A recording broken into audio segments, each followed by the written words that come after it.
तो मैंने आज अपने बोलने का जो शीर्षक भी चुना है न्यायिक चरित्र। कुछ लोग मुझे समझ रहे होंगे, हमारे कार्यकर्ता बैठे हैं जो बाबा साहब अम्बेडकर को पढ़ते हैं तो पता लगता है बाबा साहब अम्बेडकर को स्थापित उनके साथ होने का एक और तरीका था जो आज हम मान रहे हैं कि उनका न्यायिक चरित्र जो था वो उन्होंने देश में स्थापित किया संविधान के रूप में। उन्होंने जाति धर्म नहीं देखा, सबको इक्वलिटी करके सब चीजें दे दी। ये मैं आपको क्यों बता रहा हूं? मैं इसलिए बता रहा हूं कि जिस आंदोलन को लेकर भाई चंद्रशेखर आजाद के तमाम साथी जो यहाँ बैठे हैं या आप सब लोग चल रहे हैं, ये आंदोलन सफल तब होगा तब आपके अंदर न्याय चरित्र स्थापित हो जाएगा। बुरा मत मानिए, मैं जानता हूं ये बात बुरी है, ये बात मुझे कहनी नहीं चाहिए,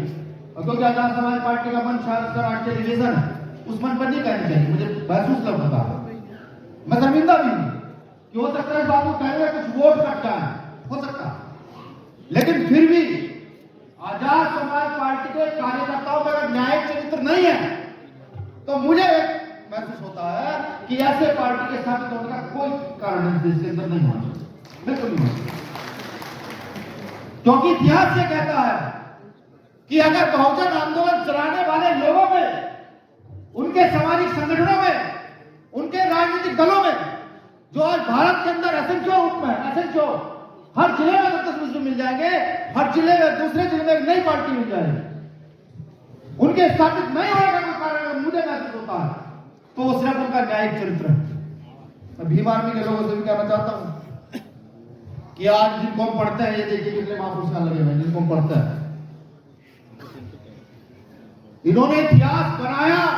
अपना सब कुछ खोकर इतिहास बनाया। गौर से सुनिएगा मेरी बात, तमाम ऊपर से नीचे बैठे हुए लोग, क्योंकि जब जब मुझे कोई कार्यकर्ता मिलता है मुझे कहता है कि साहब मैं 10 साल पुराना हूं, वो मुझे कहता है कि 20 साल पुराना हूं, मेरा एहसान है, तो तब कहीं ना कहीं अंदर एक घुटन सी महसूस होती है इनको पढ़कर। जब रैदास को पढ़ता हूं, नानक को पढ़ता हूं, कबीर को पढ़ता हूं, जब बुद्ध को पढ़ता हूं,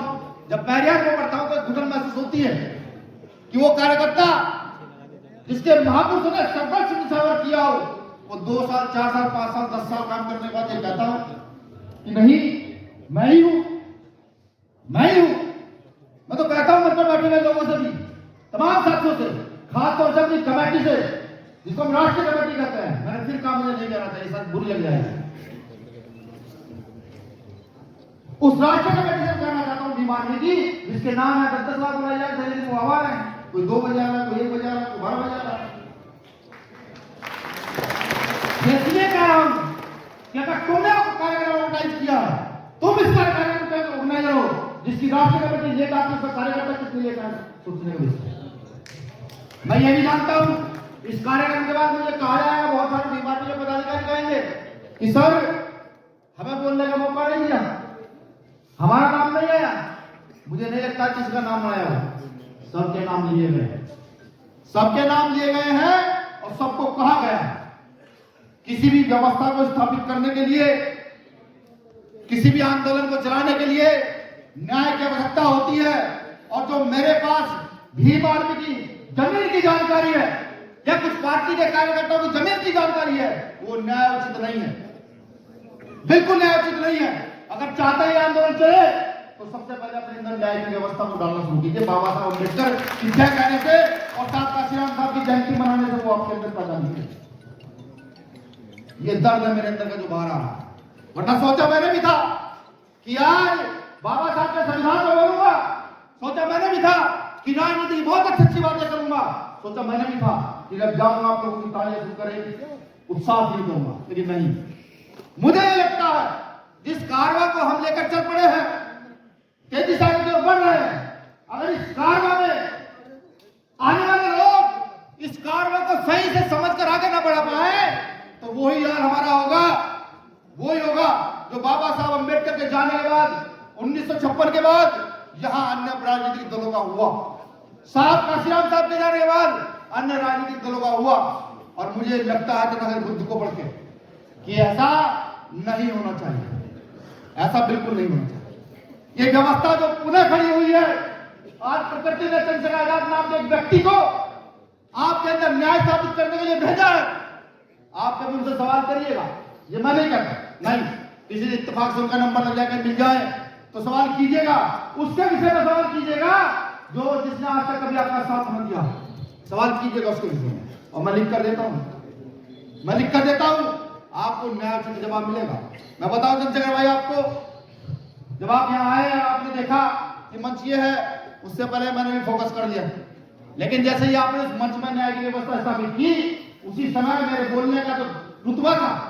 जो मुझे बोलना था, वो एक झटके में आपने खत्म कर दिया कि जो मुझे आज कहना था। मैं गौरवान्वित भी हूं, बिल्कुल गौरवान्वित हूं कि हम दोनों लोग साथ चले, कि मैं एक ऐसे व्यक्ति के साथ काम कर रहा हूं और चल रहा हूं जो कहीं पर बैठा हो, वो आसमान हो या जमीन हो, वहां न्याय की आवाज को बुलंद करना जानता है बिना वर्चस्व स्थापित किए। मैं गौरवान्वित आज, और मुझे महसूस होता है कि आप सबको भी यही करना भी चाहिए, बिल्कुल करना चाहिए, क्योंकि अगर ये नहीं कर पाएंगे तो मुझे ये महसूस होता कि जिस व्यवस्था को महापुरुषों ने चलाया, उस व्यवस्था को आगे नहीं बढ़ाया जाएगा। किसी भी आंदोलन को मजबूती से आगे बढ़ाने के लिए बहुत सारी चीजों की आवश्यकता होती है, बहुत सारे संसाधनों की आवश्यकता होती है, लेकिन भारत का इतिहास से कहता है कि बहुजन आंदोलन को बढ़ाने के लिए सिर्फ एक चीज की आवश्यकता रही, जो मैंने पढ़ा, त्याग और समर्पण। अगर आप अपनी पार्टी, अपने संगठन, अपने नेता में त्याग और समर्पण करते उसके लिए, तो मैं कहता हूं जो काम 20 साल में, 10 साल में होना चाहिए, वो अगले 5 साल में हो जाएगा। बिल्कुल कहता हूं। मैं यह भी महसूस कर रहा हूं कि बहुत सारे साथी जो आज मंच पर नहीं चढ़े, उनको बुरा लगा होगा, लेकिन मैं इसके साथ साथ यह भी बता दूं कि अनुशासन है सफलता की पहली चीज है किसी भी सामाजिक संगठन की। अभी भाई साहब मुझे कह रहे थे कि नहीं, कहीं ना कहीं तो चीजें स्थापित करनी पड़ेगी अनुशासन को लेकर। तो सीधी सी बात है, जब राष्ट्र का सेमिनार होगा तो राष्ट्र की कमेटी यहां बैठेंगी, जब प्रदेश का सेमिनार होगा तो प्रदेश की कमेटी यहां बैठेंगी, जब मंडल का सेमिनार होगा मंडल की कमेटी यहां बैठेंगी। क्योंकि सीधी सी एक बात है, एक व्यक्ति मेरा खास है, एक व्यक्ति आगे कमेटी का खास है, वो मंच पर आ जाएगा, लेकिन एक आम पदाधिकारी कार्यकर्ता मंच पर नहीं रहेगा। ये सीख तमाम साथियों के लिए है। हालांकि बहुत अच्छा ऑर्गेनाइज किया गया है आयोजक कमेटी के द्वारा, लेकिन कुछ चीजें जो ओपनली होकर होनी चाहिए, ओपन होकर कहनी चाहिए। हो सकता है कि आपका उसके बाद विरोध हो, लेकिन उस एक सही व्यक्ति की यही पहचान है कि उस विरोध के लिए तैयार रह करके अपनी बातों को स्थापित करने का काम करें।